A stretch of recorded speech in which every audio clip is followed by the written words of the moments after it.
শেখ হাসিনা হেলিকপ্টারে ওঠার আগেও জানতো না তার হেলিকপ্টারে উঠতে হবে। তিনি গর্ব করে বলছিলেন শেখের মেয়ে কখনো পালায় না। তিনি নিজেই পালিয়ে প্রমাণ করলেন শেখের মেয়ে হাসিনাই পালায়, খালেদা জিয়া পালায় না। খালেদা জিয়া পালায়। তাই আমি কারো অতীত নিয়ে কোনো কথা বলতে চাই না। রাজনীতি নিয়েও বেশি কথা বলার প্রয়োজন নাই। আপনারা ব্যক্ত করেন না, তার মানে রাজনীতি বোঝেন না, এটা কিন্তু বুঝি। আমরা রাজনীতি বুঝি। আমরা যারা রাজনীতি করি তাদের একটা স্বভাব আছে, তারা তো পাবলিক কি বোঝে। পাবলিক যা বোঝে রাজনীতিবিদরা যদি বুঝতো ঠিক করতো, তাহলে রাজনীতিবিদরা বারবার হোঁচট খেত না, বারবার বিপদে পড়ছে না। এবং আমাদের দেশের জনগণ রায় দিতে কিন্তু ভুল করে না। হাইকোর্টের বিচারপতির ভুল হয় না, আদালতের রায় ভুল হয়, কিন্তু জনগণ যদি সিল মারণের সুযোগ পায়, জনগণ কিন্তু কোনো কালে তার রায় দিতে ভুল করে না, করে নাই, আগামী তো করবে না। এই বিশ্বাস, এই আস্থা আপনাকে রাখতে হবে। আমাদের অজ্ঞতা, আমাদের মূর্খতা, আমরা বুঝি না, মানুষ বুঝে। এটি হলো আমাদের অদক্ষতা। আর চালাক মানুষের একটা স্বভাব আছে, ও বোঝে যে ওর চালাকি কেউ বোঝে না, কিন্তু একটা জিনিস বোঝে না, ওর চালাকি সবাই বোঝে। সে কারণে এই যে এতদিন যাই করুক, যেভাবেই যাই করুক, ওরা বুঝতো জনগণ বোঝে না। ওরা বুঝতো যা বলছে তাই ঠিক, কিন্তু মানুষের চাপা ক্ষোভ আজকে বিস্ফোরণের মতো করছে। নাহলে স্বাধীন বাজারের এই মাঠ বলল কিভাবে? আমি এই বাজারটা আসছি তো আগে, কাউকে কিছু দিতে চাইলে ভয়সে আগেই লুকে যেত, নিতে চাইতো না, যদি এসব থামকে। সুতরাং এই যে নিষ্ঠুরতার প্রতিবাদ এই উপস্থিতির মধ্যে দিয়েই হয়। আর চিৎকার করে কথা বললে কিন্তু প্রতিবাদ হয় না। মনের মধ্যে দৃঢ়তা থাকতে হবে, ইমান শক্ত থাকতে হবে। চোপাবাজি চাপাবাজি দিয়া সবকিছু চাপা দেওয়া যায় না, হয়তো ক্ষণকের জন্য। তাই আগাগোড়া আমার চাপার জোরও কম, চোপার জোরও কম, কিন্তু মনের জোরটা কখনো কম না। আমি যে কোনো বিপদ আপদ মোকাবেলা করতে কখনো আমার বুক কাঁপে নাই, ভবিষ্যতে কাঁপবে না।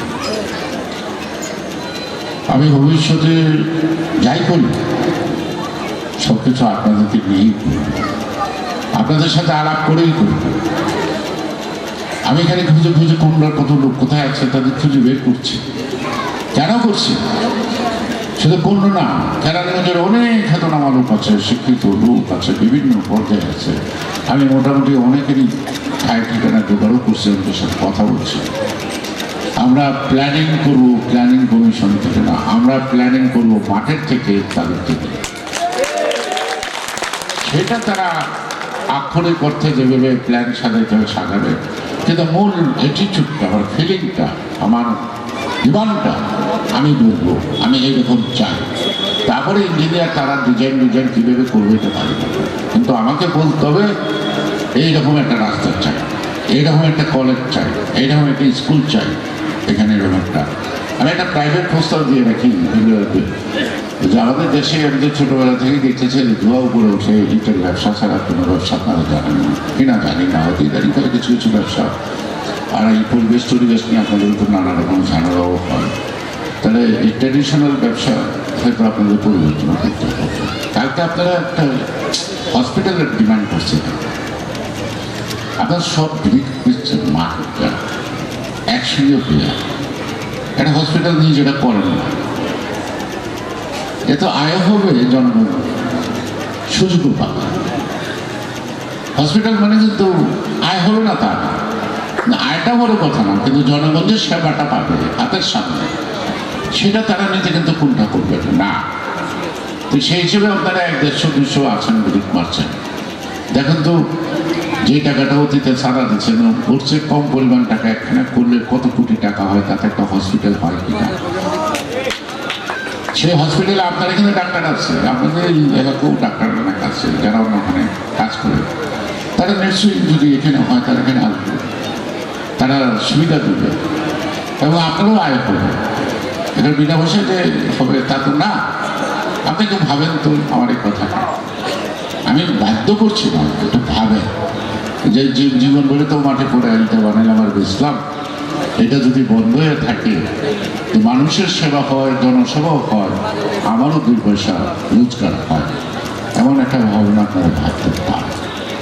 তাতে আপনাদের লাভ হবে, তাতে আপনাদের সুনাম হবে। সুতরাং সবসময় সরকারি হসপিটাল দিলে সেই হসপিটালের সেবা সঠিকভাবে আসে না। হসপিটালের কাছে কোনটা, ওই যে দুধের শরীরটা দিকে গরু ছাগল বাস করে, জাতিগুলো চেয়ারম্যানের যেখানে মেরে ফেলতে বলবে না তারা, তাই না? তো ওই হসপিটালে নার্সও নাই, ডাক্তারও নাই, রুগীও নাই, আছে কিছু গরু ছাগল ওখানে পড়ছে। এই যদি অবস্থা হয় এখানে হসপিটাল করবে, তাই না? এটা হাসির ব্যাপার না। তাহলে হসপিটাল করেন, আপনার সুন্দর লাইব্রেরি করেন, শহীদ ক্লাবের লাইব্রেরি ছিল, এখন আছে কিনা আমি জানি না, লাইব্রেরি করেন, মানুষকে ওখানে নেন এবং কয়দিন পর পর খেলার টুর্নামেন্ট দেন, কখনো ফুটবল দেন, ব্যাডমিন্টন দেন, কখনো ক্রিকেট দেন। এই যুবকদেরকে খেলার মধ্যে সংশ্লিষ্ট করেন। যুবকদেরকে যদি খেলার মধ্যে আনতে পারে, ওরা মনস্তাত্ত্বিকভাবেও হবে, বলিষ্ঠ হবে, মনশীলতার দিকে ওরা শিষ্টাচার থাকবে। কারণ বেকার যুবকের মস্তিষ্ক হলো একটা শয়তানের কারখানা, যেই কারণে সন্ধ্যার পরে ওদেরকে আড্ডায় পাওয়া যায়, খেলছিদিন অথবা ইয়াওয়ার জায়গায়। ওরা এখনো একটা লাইব্রেরিতে বসে আড্ডা দিয়ে বই পড়ে না। শ্রমিকদের সমাজে কোনো কথা বলা হলো না, তবে শহীদ জিয়াউর রহমান প্রকাশ্য নিজেকে বলতেন, আমি গর্বিত, আমি বাংলাদেশের একজন শ্রমিক। তিনি লোক দেখানো নাই, কোদালকে ঘন্টায় ঘন্টা মাটি কাটতে দেখেছি, আমরাও বাধ্য হয়ে কোদাল হাতে নিয়ে মাটি কাটতে বাধ্য হচ্ছি। উদ্বোধন করতেন, আমি কাটতেন বেশ সময় ধরে। এবং এই যে উনি যে একটা কথাই ভাবতেন যে সক্ষম বেকারদের হাতে কাজ না দিলে দেশের উন্নয়ন সম্ভব হবে না। অর্থাৎ বেকারত্ব রোধের জন্য তিনি শ্রমিকদের উপর বেশি প্রাধান্য দিচ্ছেন। আপনারা শ্রমিকদের যতই ঘৃণা করেন না কেন, সারা বিশ্বে শ্রমিকরা কিন্তু অর্থনৈতিক মেরুদণ্ড। এই শ্রমিকরাই উৎপাদন করে এবং এটা কথাও আছে, শিল্পের উত্তরী খামারে পরিণতি কারখানা। অর্থাৎ শিল্পের উৎপত্তি ধানের ক্ষেত, পাট খেতে, এইখানে যদি যখন কারখানায় যায়, এখান থেকে একটা সুন্দর জিনিস বেরোয়। সুতরাং শ্রমিকদের যারা মর্যাদা যেই জাতি দেয় না, পৃথিবীতে সেই জাতি ওঠে না। যারা শ্রমজীবী তাদেরকে সম্মানের চোখে দেখবে। শ্রমিক বললে আপনার ভাটার শ্রমিকরা কাজ না করলে আপনি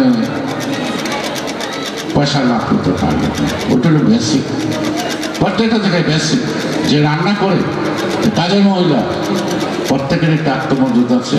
আপনার বাসায় সে শ্রম দিয়ে পয়সা নেয়, চুরি করে নেয় না, মাংনা নেয় না। তো জিয়াউর রহমানের শ্রমের মর্যাদা দিতেন, তাই বলতেন আমি একজন শ্রমিক, এটা বলতেই আমি পছন্দ করি। খালেদা জিয়াও বলতেন আমি একজন শ্রমিকের বউ। তো এটা কথার কথা না, এটা অনুসরণ করার জন্য বলছি যে আমার সব কিছু উন্নয়নের পিছনে কিন্তু শ্রমিক, যে ধরনের শ্রমিক, শ্রমিক ছাড়া কিন্তু কোনো জাতি উন্নতি লাভ করে নাই। আর শ্রমের মর্যাদা যে জাতি দ্বিধাবোধ করে, সেই জাতি কখনো অর্থনৈতিকভাবে শক্তিশালী অবস্থানে দাঁড়ায় না। আমি আর বাড়াচ্ছি না, সবাইকে ধন্যবাদ। সামনে নামাজ আপনারা যান, ইবাদত করেন, মোনাজাত করেন।